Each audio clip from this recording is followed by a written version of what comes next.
Kemalangan maut adalah suatu tragedi, namun nahas yang melibatkan kematian kebanyakannya akan menjadikan kawasan terbabit ditakuti orang.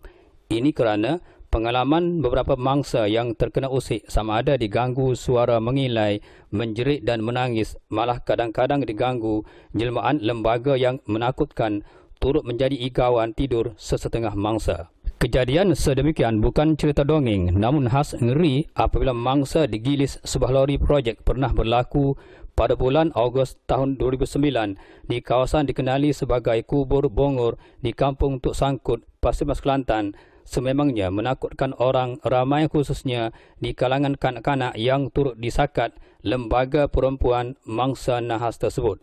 Ketika menceritakan kejadian itu kepada CRTV, Muhammad Khairi Anwar dari kampung terbabit tidak menafikan akibat nahas ngeri hari tersebut menyebabkan kanak-kanak di kampungnya seolah-olah fobia dengan peristiwa itu. Apabila salah seorang mangsa pembonceng motosikal digilis sebuah lori projek yang syarat dengan muatan batu-batu kuari, akhirnya meninggal di tempat kejadian. Katanya kejadian nahas berlaku sewaktu dua pelajar perempuan menunggang motosikal untuk ke sekolah. Ketika mereka membelok setelah tiba di selekoh ladam kuda itu, sebuah lori projek merempuh mereka dengan kuat. Katanya, kedua-dua pelajar perempuan itu adalah pelajar tingkatan 4 sekolah berdekatan. Mereka sering ke sekolah bersama-sama dalam sesi petang. Bermulanya kejadian itu, menurut Muhammad Khairi, mangsa menunggang motosikalnya dari arah rumah dan apabila sampai di kawasan jalan ladam kuda itu, mangsa kemudiannya membelokkan motosikalnya. Dengan tidak diduga, sebuah lori projek yang penuh dengan muatan batu-batu kuari tiba-tiba merempuh mereka dengan pantas. Kejadian nahas itu pula berlaku berhampiran dengan tempat projek pembinaan jalan di kampung terbabit. Tambah Muhammad Khairi lagi, simpang jalan raya yang dikenali ladam kuda itu keadaannya agak sempit. Semestinya pemandu-pemandu kenderaan yang melalui kawasan itu sepatutnya memandu secara perlahan dan berhati-hati. Beliau agak disebabkan pemandu lori itu tidak menyedari ada lagi pengguna jalan raya lain sedang melaluinya, apatah lagi disebabkan muatan lori agak padat dengan batu-batu kuari menyebabkan pemandunya tidak sempat mengelak kerana terlalu terkejut. Akhirnya mangsa yang hanya berkenderaan kecil menerima natijahnya. Akibat dirempuh dengan kuat, kedua-dua mangsa terpelanting. Penunggang motosikal itu juga turut tercampak ke sebuah pagar buluh berdekatan dengan kebun tanaman berhampiran semak itu. Hanya sekadar mengalami cedera ringan dan luka-luka sahaja.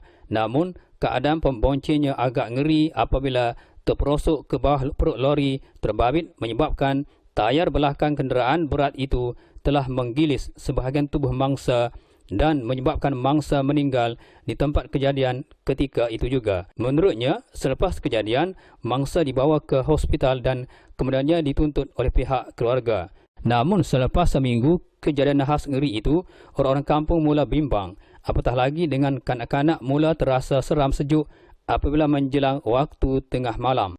Menurutnya, selepas jam 12 tengah malam, pengguna jalan raya yang melewati kawasan nahas itu dengan menunggang motosikal secara bersendirian akan sering terdengar dengan jelas seperti suara perempuan sedang menangis.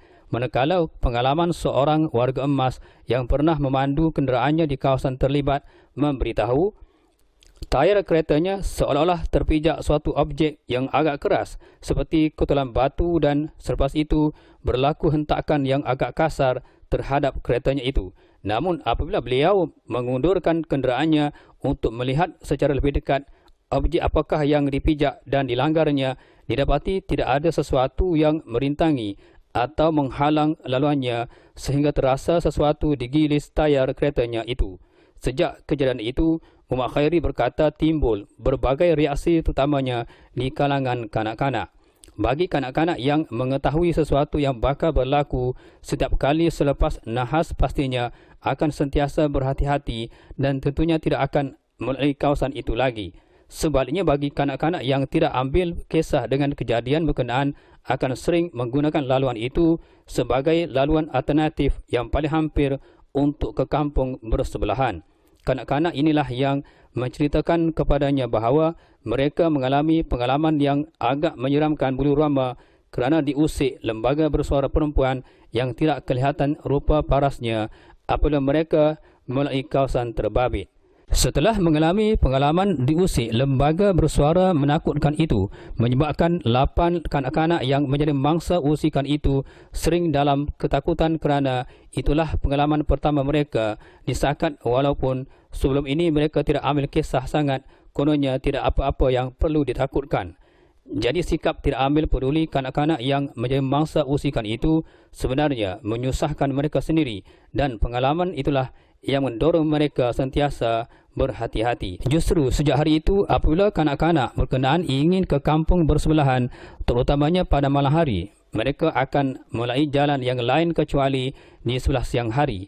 Walaupun berkeadaan biasa dan tiada lagi rasa takut, kawasan berkenaan agak lengang kerana jarang dilalui tidak sebagaimana sebelumnya.